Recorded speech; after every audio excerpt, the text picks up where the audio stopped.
Mãe, estou a ver um cacho de metálico que parece que vai cair em cima de nós. Oh não, vamos estragar as cortinas novas, refilou a mãe. Começaram a voar centenas de naves alienígenas para cima dos prédios. Das naves saíam aos milhares uns monstros que viriam a ficar conhecidos como Munglas, macaco azul, lua voadora. Os Munglas tinham finalmente chegado para invadir a Terra. Da varanda via-se já a escola do Tino. Entretanto, tinha entrado outra nave pelo terraço da escola. Lá dentro, um alienígena agarrou na professora e arrotou grosseiramente para cima dela, sacudindo-a no ar. Foi o dia em que o mundo desapareceu. Assim conta a história escrita pelo Vasco Seródio e Maria Saraiva de Menezes. Uma aventura com extraterrestres para crianças bem curiosas, naquela noite, em plena estufa fria de Lisboa. A penumbra da noite e a folhagem do lugar contribuíam para a magia da literatura que fazia arregalar os olhos e voar a imaginação. O desafio tinha começado umas horas atrás. Naquela tarde, várias famílias concentraram-se junto aos portões da Estufa Fria em Lisboa. Traziam os filhos para uma iniciativa que prometia conciliar a aventura com os livros.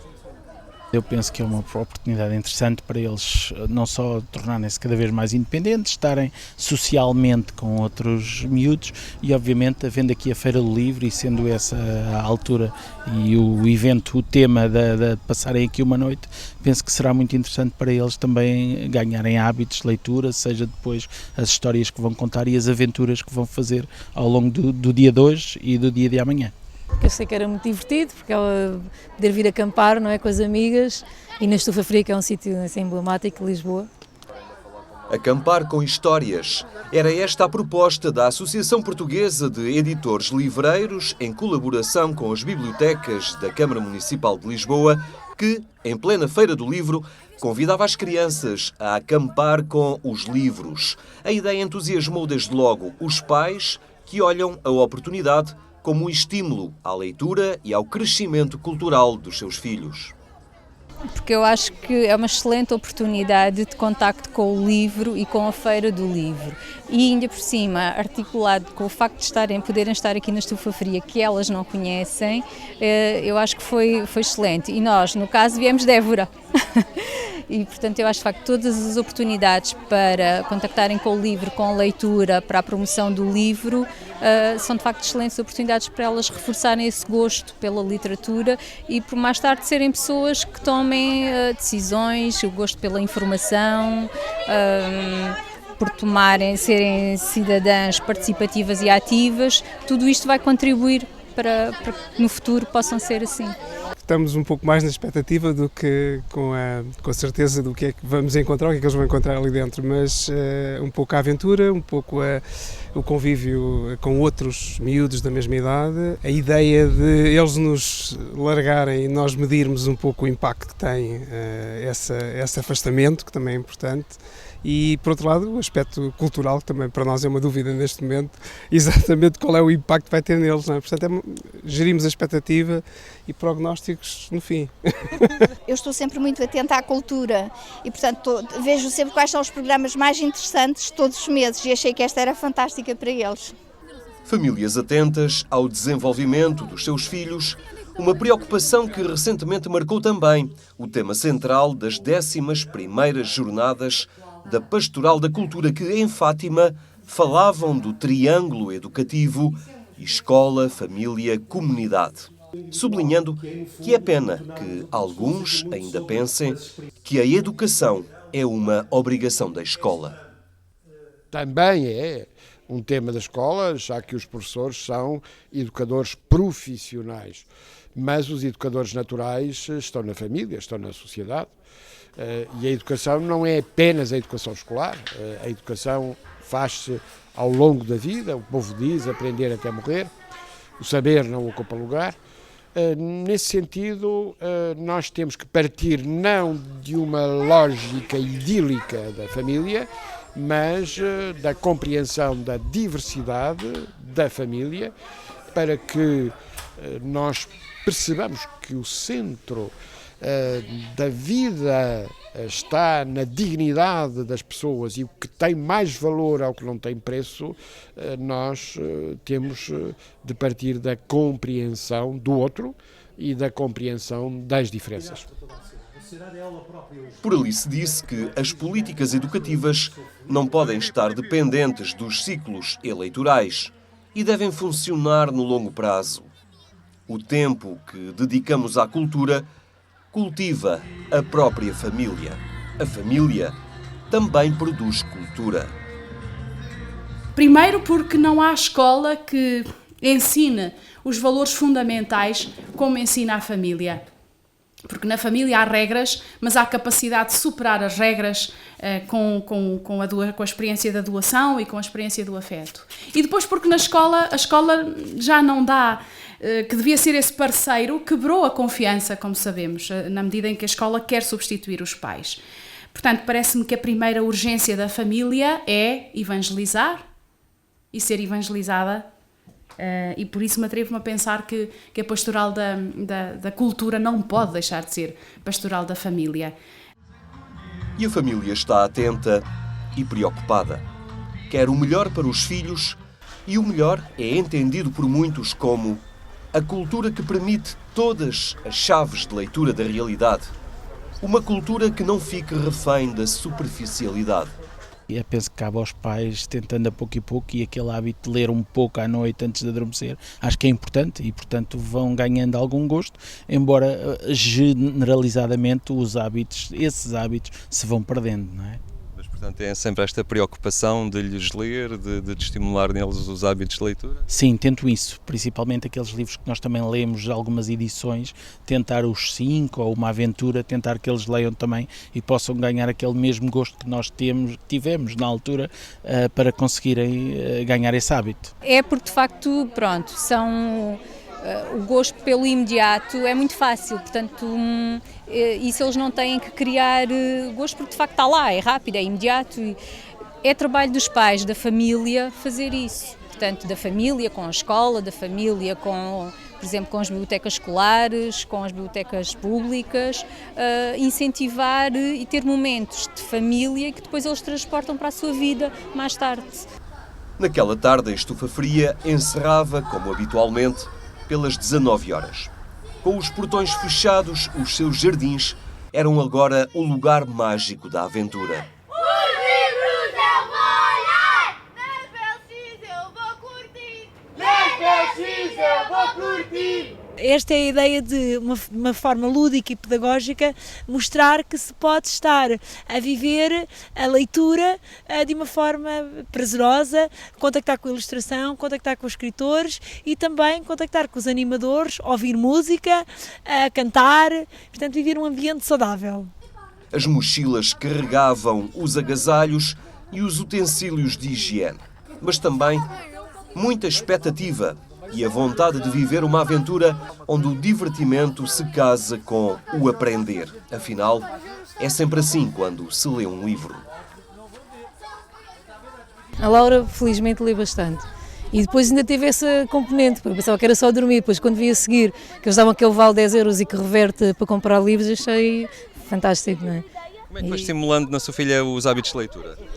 Nós vamos sempre dando livros para ela ler e ela própria, felizmente, adotou. Então vai sempre, tentamos cortar um bocado quando são mais pequenos, cortar um bocado com a televisão e com o computador, não é? Gerir um bocado isso e ir incutindo a leitura. Depois eles acabam por encontrar dentro, não é?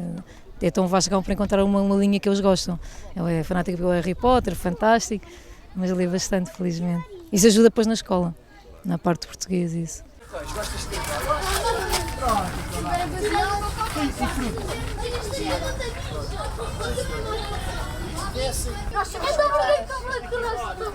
Desde pequenos que nós lemos sempre muito histórias para eles. Eu lembro-me às vezes de livros muito extensos. Ainda esta semana estava a contar à minha filha, a que foi de 8 anos, que ela com, não sei, 3, 4 anos nem sabia ler, adorava a história do Peter Pan e sabia o livro de cor e salteado, só de eu contar, porque ela sempre me pedia a mesma história e portanto estão muito habituados desde pequenos e frequentamos sempre, sabe, bibliotecas municipais, vou, não digo diariamente, mas quase saio cedo para poder dar esse apoio às minhas filhas. Este desafio à leitura levava estas crianças à proximidade com os livros. É desde a infância que se pode trabalhar a sensibilidade e despertar a curiosidade pelas páginas impressas. Aqui a diversão acontecia ao lado da proposta de sonho e de saber que cada livro contém.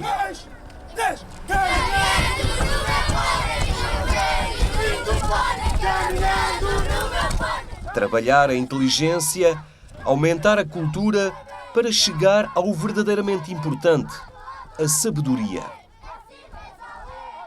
Nem a inteligência nem o conhecimento verdadeiramente salvam coisa nenhuma. Que, na minha modesta opinião, pode fazer a diferença é a questão da sabedoria, enquanto forma de fazer a ponte entre uma estética e uma ética. E isso parece muito, lá está, quando eu na minha vida conheço demasiada gente culta que é muito infeliz e que tem de facto poucos instrumentos para lidar com o dia-a-dia e com a realidade. Uma convicção partilhada pela família, pelas famílias destas crianças que se esforçam por criar oportunidades que permitam o crescimento intelectual e humano.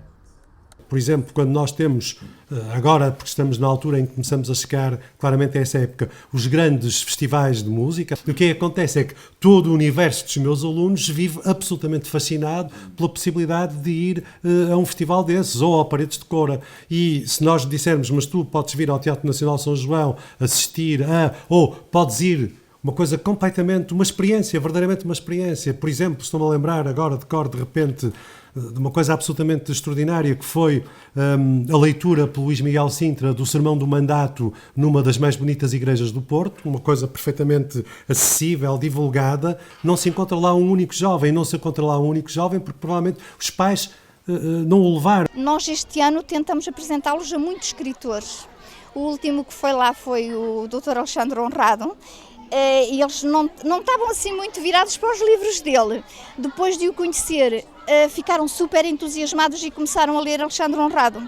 Portanto, eu acho que às vezes é uma questão de conhecer as pessoas, de lhe dar realidade, de lhe explicar as personagens dos livros, como nasceram.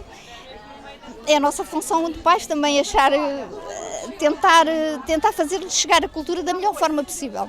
É que numa família onde não se pode falar de Agostina, onde não se pode falar de cinema, onde os pais não vão com os filhos ao cinema, onde os pais não vão com os filhos às exposições, onde os pais não levam os seus próprios pais de outra geração às exposições e aos filmes, provavelmente nós estamos perante uma família a quem falta alguma coisa de essencial, que é a capacidade, desde logo, dela se revisitar fora de si própria. E esta parece-me que é uma das questões com as quais hoje nos confrontamos. Como é que as famílias podem revisitar fora delas próprias e num espaço que é, evidentemente, o espaço de uma sociedade onde convivemos com convicções, com crenças e com situações fraturantes que são também importantes e às quais, evidentemente, não ganhamos nada em fechar os olhos nem em passar ao lado.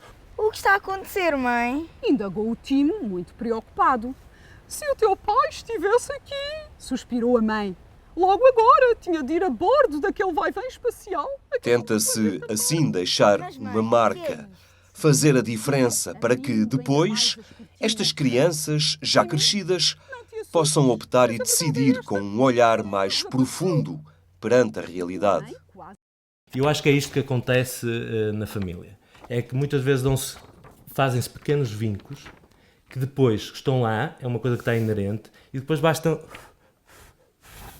um sopro que ele volta a vincar por esse sítio. Portanto, isso mostra muito bem a força que tem uma infância em família e a força como determinadas experiências podem marcar decisivamente a sua relação mais tarde com a cultura no seu sentido mais amplo. O dia em que o mundo desapareceu. Mãe, venha ver, depressa! Na noite da estufa fria, escutava-se a história fantástica do dia em que o mundo desapareceu. Um ato criativo nascido em família. Maria Saraiva de Menezes e Vasco Seródio, mãe e filho. Eles são autores e contadores de histórias.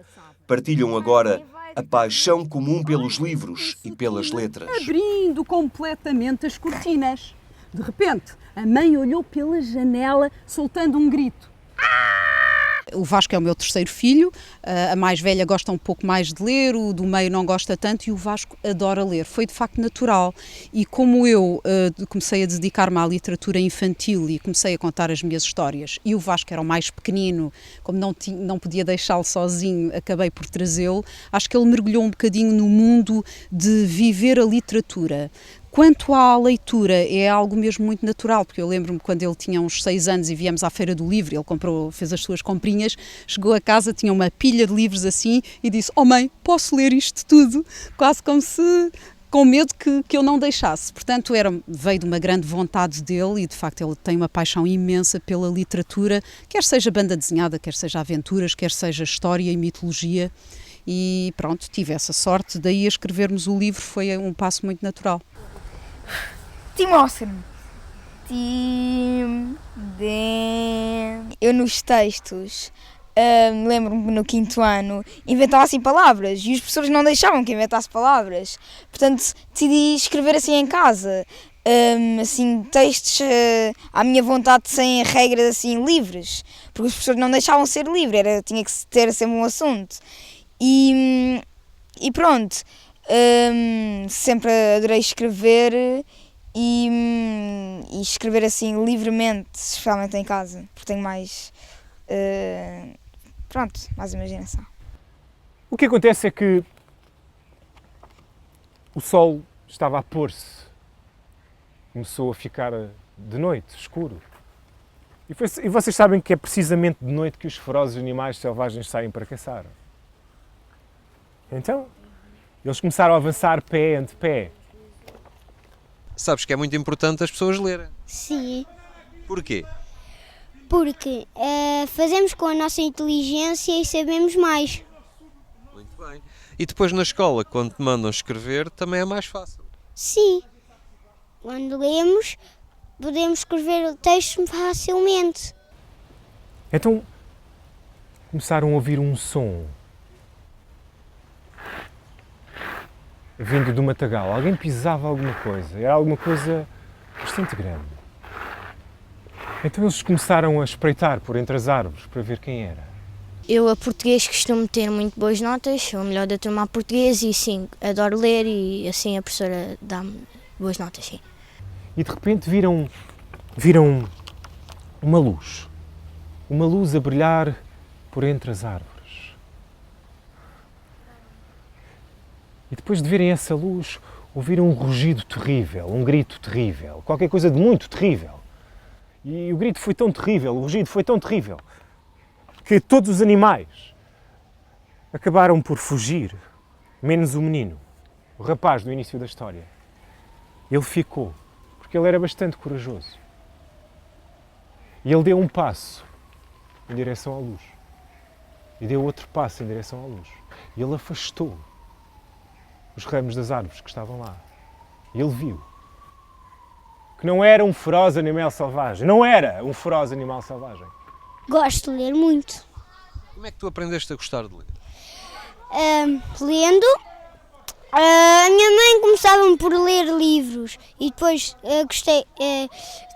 tive a teoria de ler livros. E gostas de histórias de quê? De aventura, de comédia. Era muito pior. Muito pior. Era uma feroz mãe selvagem a dizer: João, João, onde é que tu estás? O que é que tu fazes, malandro? Eu não te disse para tu não vires para a floresta. Eu não te disse que aqui andam por aqui ferozes animais selvagens, João. Adoro ler. O que é que andas a ler agora? Agora gosto mais de ler o Jerónimo Stilton e os Aventureiros.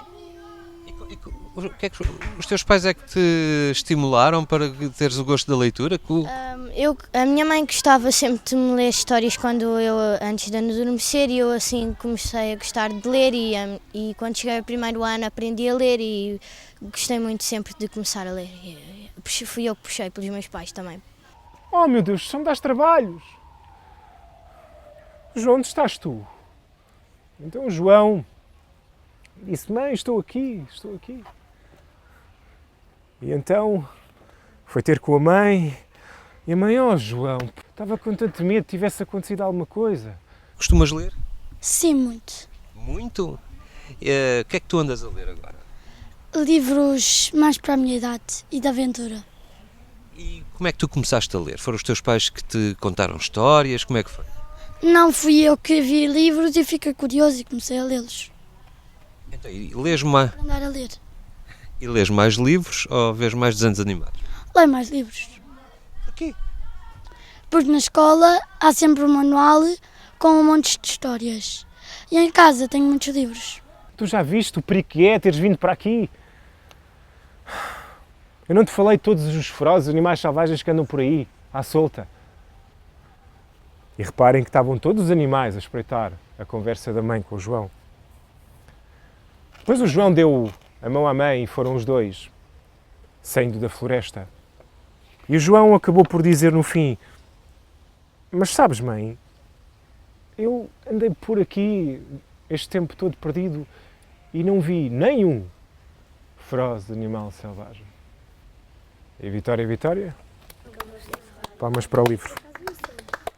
É assim, eu não desgosto de ler, mas também prefiro, admito que gosto mais de ver televisão do que ler livros, mas vejo televisão em casa porque na escola, leio, na aula de português, leio todos os dias uma história do manual e depois ainda estamos a ler um livro do Alexandre Honrado, que é Histórias dentro de uma garrafa, que costumamos ler e que estou a gostar e, portanto, leio imensas páginas com o meu colega do lado e por isso é que prefiro ver os desenhos animados em casa. O que devemos é tentar encontrar os livros com o tom certo para aquelas idades, ou seja, aquilo que os vai prender, aquilo que os vai, eu vou gostar disto, né? E isso acho que eu acho que a família tem um papel fundamental, de perceber qual é a sensibilidade daquela criança e perceber o que é que pode cativar e não a questão da obrigatoriedade ou de forçar a leitura. Isso acho que é o contrário. A leitura deve ser algo natural e que deve dar prazer. Assim se trabalha a cultura. Assim se esforçam as famílias por apontar um futuro aos que mais amam. Tempo de cultura, tempo de família. O desafio da incessante busca pela sabedoria, a que permite viver, olhar a vida com olhar mais largo e sensibilidade mais apurada. Crianças do universo da eletrónica que não passam sem um bom livro.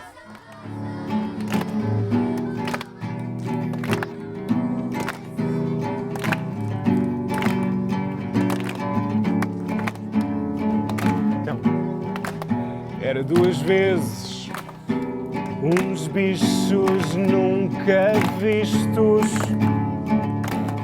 Era duas vezes, três dragões, anões. Era duas vezes, pulgas vaidosas aos saltos cantados.